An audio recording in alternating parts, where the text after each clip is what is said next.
Le voleur, c'est le diable. Il ne vient que pour égorger, dérober, détruire. Il veut voler ta vie, voler ta jeunesse. Il veut voler ton foyer. Il veut tout casser chez toi. Il veut tout briser. Et malheureusement, il est fort. Puis quand on tourne les regards autour de nous, pas forcément ici, mais en général, dans toutes les familles, personne n'est épargné. Je suis pas un extraterrestre, moi je suis un humain, je suis comme vous. Et puis dans ma famille, Satan fait plein de dégâts. On a des jeunes chez nous qui se droguent, qui sont dans le monde de la cocaïne. On en a d'autres qui sont en prison, avec plein de difficultés. On a des foyers brisés, cassés, comme partout. Et ça, c'est pas l'œuvre de Dieu, c'est l'œuvre du diable. Parce que justement, on tourne le dos à Dieu, qu'on veut essayer de construire sans Dieu. On veut essayer de bâtir sans Dieu. Et là, il est écrit que cet homme qui veut quitter la présence de Dieu, il va faire sans Dieu. Il veut aller là-bas à Jéricho, séduit par cette ville qui est enfoncée profondément. Vous savez, quand on examine l'Écriture, cette ville de Jéricho, elle a une particularité.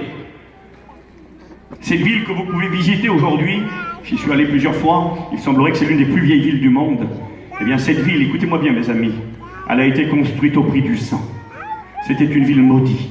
Dans le livre de Josué au chapitre 6, il est écrit que cette ville un jour a été détruite parce que le péché était grand dans cette ville. Elle a été complètement rasée. Les murailles, c'est Dieu lui-même qui les a fait tomber. Et là, la ville a été complètement ravagée. Et Josué avait dit, si quelqu'un un jour essaye de reconstruire la ville, il posera les fondements au prix de son fils premier-né. Son fils mourra. Et s'il continue de construire la ville, son deuxième fils périra quand il posera les bâtons des portes. Et il est écrit que 500 ans après Josué, un homme qui s'appelait Hiel de Bethel va entreprendre cette construction de la ville qui avait été maudite par Dieu. Et quand il va poser les fondations, son fils le plus jeune, Sécoub, va mourir. Il va quand même continuer et son fils mourra. C'est une ville maudite, Jéricho.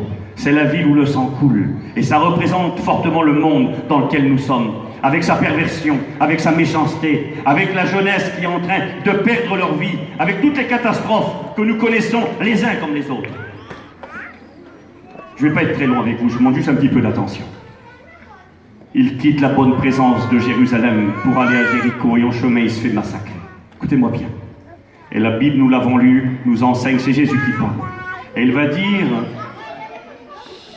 qu'un sacrificateur, soyez avec moi, un sacrificateur va passer par là, il prend le même chemin le sacrificateur, la même route dangereuse.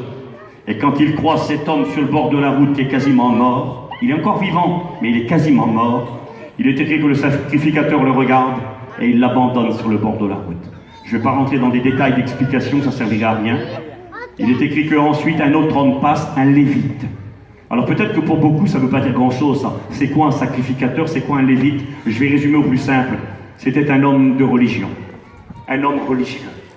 Et dans cette histoire, Jésus est en train de faire comprendre quelque chose. Ouvrez grand vos oreilles. Il est en train de faire comprendre que ce n'est pas la religion qui pourra sauver l'homme.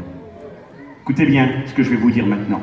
Je ne fais pas la guerre des religions. Et je ne suis pas venu vous communiquer une religion ce soir. Mais ce que j'aimerais vous dire, que ce n'est pas une religion qui va changer votre vie. C'est ni le catholicisme, ni le christianisme, ni l'islam, ni rien du tout. Ce n'est pas d'un pasteur que vous avez besoin. Ce n'est pas d'un imam que vous avez besoin. Ce n'est pas d'un curé que vous avez besoin. Parce que dans la réalité, ils sont dans la même situation que vous. Il est dit que le sacrificateur, il prenait la même route que l'autre. Et tout le monde a pris la même route. L'humanité a pris la même route. On a tourné le dos à Dieu. Et c'est pour ça qu'il y a tant de misère ici-bas. Des fois, les gens disent, mais pourquoi tant de souffrance? Pourquoi ça va pas? Il est où Dieu? Ben, Dieu pourrait vous répondre ce soir. Jésus pourrait vous dire, moi je suis le chemin. Jean 14, 6. Je suis le chemin, vous voulez pas me suivre. Je suis la vérité, vous ne me croyez pas. Je suis la vie, vous ne me voulez pas. Alors si vous êtes malheureux, ne me le reprochez pas. Ben oui, c'est logique, non? C'est lui le responsable de nos maux, mais on ne veut pas de lui. On lui a tourné le dos. Et Dieu est poli puis gentil. Dieu fera rien dans ta vie si tu veux pas. Il te laissera libre de tes choix, avec toutes les conséquences. Mais Satan, il n'est pas gentil. Et Satan, il ne te respecte pas, c'est un voleur. Un voleur ne demande pas le droit. Jésus dira, moi je me tiens à la porte et je frappe. Si quelqu'un entend la voix, il est poli, Jésus. Si quelqu'un entend ma voix, il ouvre la porte, alors je vais rentrer chez lui. Je vais souper avec lui. On va se réjouir. On va être heureux ensemble. Je ne frappe pas la porte.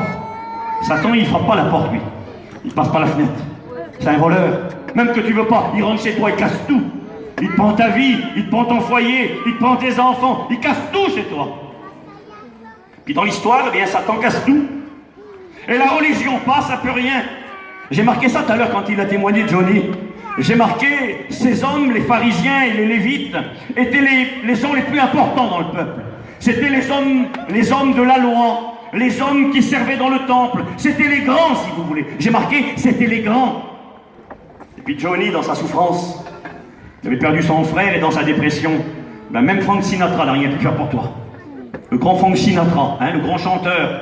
Puis aujourd'hui, quand on est là et qu'on ne connaît pas Jésus, bien on se tourne vers ce qu'on peut. Certains mettent leur espoir dans le ballon, les grands footballeurs. Vous savez que la France, qu'elle gagne ou qu'elle perde, ça ne va pas changer notre vie. Tu seras tout le temps dans ta misère, dans ta peine, dans ta souffrance, dans les liens qui tiennent captifs, qui détruisent ta vie. C'est pas un sportif, c'est pas un acteur, c'est pas un chanteur qui vont changer nos vies.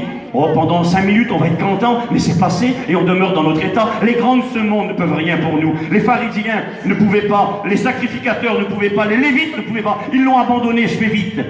Mais il est écrit qu'un samaritain passait. Et je pense que certains ici ne savent pas c'est quoi un samaritain. Les samaritains, à l'époque de Jésus, quand Jésus dit ça, à mon avis, celui qui l'a écouté a dû lui dire, mais qu'est-ce qu'il raconte? Il est fou. Les samaritains, c'était les gens les plus mal vus de l'époque.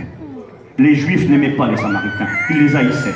D'ailleurs, un jour, Jésus parlera avec une femme samaritaine, vous avez écouté l'histoire dans l'évangile de Jean, chapitre 4.